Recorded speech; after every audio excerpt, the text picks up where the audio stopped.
Hoje estarei falando um pouco mais sobre autismo, né? Considerado a síndrome de Asperger, um autismo leve de alta funcionalidade, mas que justamente a nomenclatura parece que está sendo alterada, até porque existem muitos aspectos dessa síndrome, do transtorno de espectro autista, que não é compreendido hoje pela ciência, né?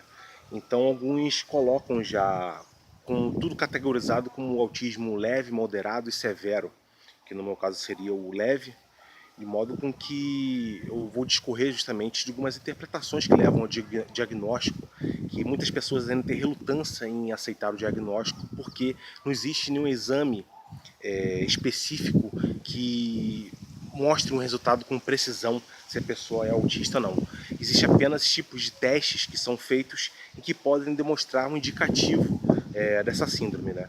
Então, assim, no meu caso, foi feito pelo modo convencional, que dá observação da entrevista do indivíduo suspeito de ter essa síndrome, para que possa justamente chegar a um denominador comum que indique justamente que se possui ou não.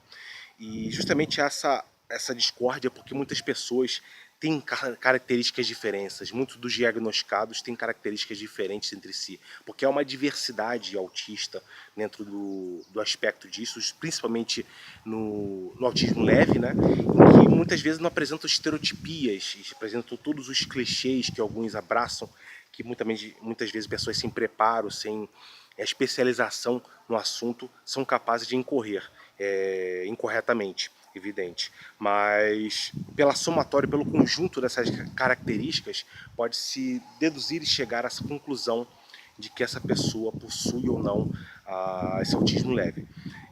Por exemplo, existe o quiz ASP, que um exemplo que são uma série de perguntas que pode servir de indicativo, caso preenchidas com sinceridade em relação ao histórico da pessoa, assim como uma série de características pelo qual me identifico em sua maioria, né? Então há uma presunção, porque no caso a gente observa os efeitos ocasionados, proporcionados pelo autismo no indivíduo, né? É algo feito por um neurologista, muitas vezes nem psiquiatras possuem a especialização, a adequação, preparo para poder realizar tal diagnóstico. E sobre comorbidades também é possível observar que existem muitas comorbidades em comum, né? Como depressão, como outros transtornos associados, ansiedade, toque, o exemplo de TDAH, são comorbidades comuns no autismo, né? E averiguando algumas coisas, que, por exemplo, outras pessoas não possuem também qualquer tipo de, digamos assim, consenso de profissionais em relação à incidência de inteligência, superdotação e até genialidade no autismo.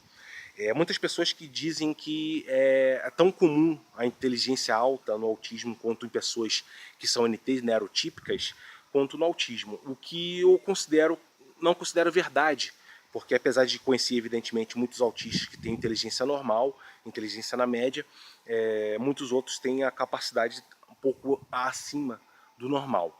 Um exemplo que pode ser citado são estudos que fazem uma relação da alta inteligência com a incidência proporcional e percentual de autismo, como mais de 300% da possibilidade de uma pessoa ter autismo, uma pessoa de alta inteligência, assim como incorrer depressão e outras comorbidades que são comuns ao mesmo. Isso demonstra claramente que esse percentual, não bastando ser um número menor de pessoas que possuem autismo, indicar que há um número maior em percentual, em proporcionalidade em relação aos NTs, que são a maioria. O autismo ele incorre apenas uma fração de 1% da população, de modo que esse 1% proporcionalmente tem um número X de pessoas que incidem em inteligência alta. Eu particularmente eu tenho uma inteligência acima do normal, mesmo que os últimos testes feitos não tenham sido oficialmente feitos junto com um profissional, né, um neuropsicólogo, um psicólogo, né, foram testes feitos na internet que deram 134 de QI, mas os anteriores que foram feitos com profissionais já havia notado a inteligência alta. Alguns artigos chegam até mesmo a mencionar, por exemplo, que às vezes algumas pessoas acabam tendo a inteligência desenvolvida com o tempo, melhor desenvolvida, né? Acabam desenvolvendo até altas habilidades Eu não tenho muito conhecimento apuro disso, mas particularmente acredito que seja verdade, porque um indicativo para mim comum que há 10 anos atrás o meu QI, um teste que eu fiz na internet, havia dado normal, um teste que era de um programa bastante diferente dos outros. E hoje em dia dá 134, acima de 120. Então, quer dizer, há uma característica que se você praticar, eu acredito, determinados tipos de exercícios, da leitura, de praticar algo que use sua inteligência, vai desenvolvê-la mais. Porque o cérebro é uma mescla de músculo com uma esponja, ela absorve conhecimento, ela trabalha com conhecimento, trabalha com informação, e a inteligência só se desenvolve com essa informação. Como um pedagogo, posso dizer isso com bastante certeza, né? Então há um feedback nesse desenvolvimento.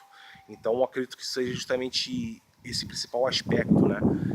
Eu já sofri de depressão, da comorbidade em comum, eu tenho muita ansiedade, eu tenho uma série de alergias que também tem uma incidência maior em pessoas inteligentes, curiosamente um artigo que eu li demonstra isso, e uma série de outros fatores que possam discorrer justamente disto, né? De alergias respiratórias a asma, a indicativos de que o autismo pode sim criar a condição favorável para que a pessoa desenvolva uma alta habilidade, uma alta inteligência, mesmo que isso necessite que a pessoa pratique, que ela se foque em algo produtivo, que retorne a sua inteligência cultivando-a, né? Apenas isso. Obrigado.